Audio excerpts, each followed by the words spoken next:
Co-equal, separate, but coordinate departments. And that is why I'm making this plea through you, because you are the counsel of the Yes, Your Honor, and I have stated on record my willingness to do that in pursuant to the suggestion or order of the Honorable Presiding Justice.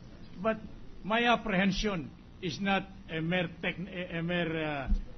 imagination, Your Honor. There is that probability of he being subjected to a criminal action. I'm sure that the Supreme Court is is composed of wise men, and they will realize the implication of any contrary action against the order of this court. Because here is my point, Your Honor, with the indulgence of the Honorable Presiding Justice. If the only issue to be resolved by the presentation of this SALN of the Chief of the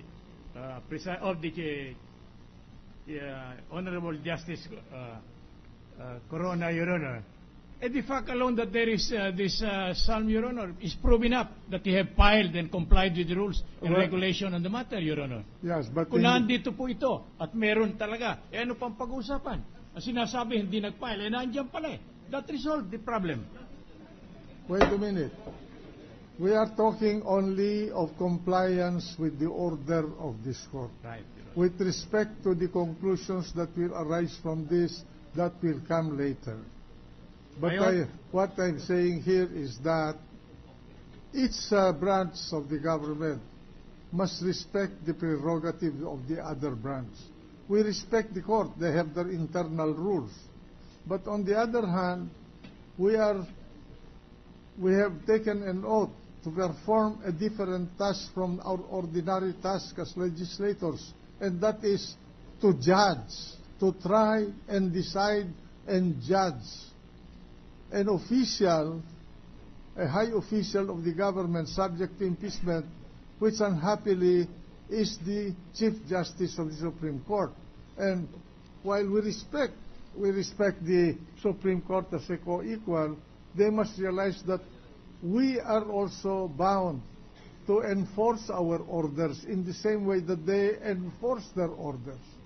And so I'm requesting you as counsel for the respondent to please counsel them to comply with our orders and not to punish this witness in complying with the orders of this impeachment court. So ordered. Thank you, Your Honor. Mr. Senate President. The Secretary may now please take possession of the documents and subject to disposition in the course of this trial. Mr. Senate President, Your Honor, please. Attorney Bautista, the private lead prosecutor. The private counsel of the prosecution. We subpoenaed these SALNs for the purpose of presenting them as evidence for the prosecution. May I request that we be allowed to examine and mark them for the record? Is there any objection? Precisely, Your Honor, that is the dilemma that we are trying to avoid, Your Honor. Just one of the members of this honorable body requested for only 1 day. For only 1 day. Besides, Your Honor, I recall the order of this honorable court to the Chief Justice, through Mr. President, that the private prosecutor shall not be allowed to be engaged in oral argument, Your Honor. It is the province of the public prosecutor, Your Honor, who shall have control of the proceedings in this case. The rule of this Senate allows the private prosecutor, private counsel to be engaged by the House to present the evidence. And of course, incidentally, in the course of the presentation of the evidence and in dealing with the evidence, he can speak out with respect to the matters involving the handling of evidence. No, Your Honor, please, the order of this honorable court is to surrender, not to allow the other party or the prosecution to examine it, to go over it, and so on, Your Honor.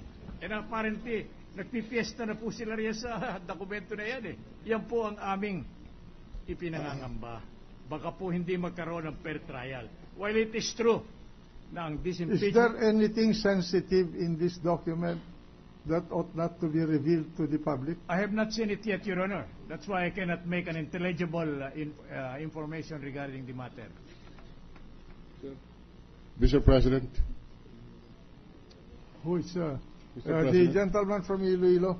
Mr. President, counsel for the House of Representatives requested that they be given an opportunity to mark these documents as evidence.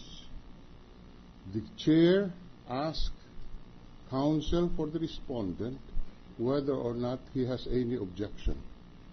I am lost as to, with the brilliant peroration of the counsel. We do not know whether he's objecting. Can he just state, Mr. President, whether he is objecting so that it can be disposed of? There was an order from the chair whether or not the counsel has an objection, so that we will have an orderly proceeding, sir. I appreciate the dissertation of the Honorable Senator, Your Honor. But what I am concerned deeply, Your Honor, is this may be a violation of the order of the Honorable Chairman, because what the witness was ordered is merely to produce, not to allow the marking thereof, nor to consider it submitted for purposes of evidence. They are entirely two different things, Your Honor. Well, so is the counsel objecting so that we can act accordingly? Well, is not my manifestation a very clear indication of my objection, Your Honor? All right. So if he's objecting, we submit that. Are you objecting, therefore, to the marking of this document? Just for the mere marking of this document as exhibits. All right, if it is, I'm sorry, Your Honor, if it is merely marking, we submit, Your Honor. All right, then the chair will order the marking of these documents, the surrender of these documents, and the marking of these documents by the prosecution in the presence of the counsel for the respondent, to be fair. Yes, Your Honor. So order. And, Your Honor, please, may we ask for a photocopy of the originals that are marked? We will supply you with a certified copy. Thank you, Your Honor. Can I request the clerk to proceed with the marking, please? All right.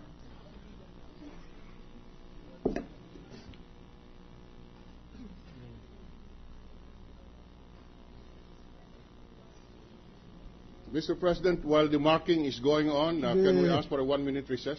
The gentleman from Iloilo? While the mechanical marking is going on, I think we can have a recess of the court just for 1 minute. Yeah. The trial is suspended for 1 minute.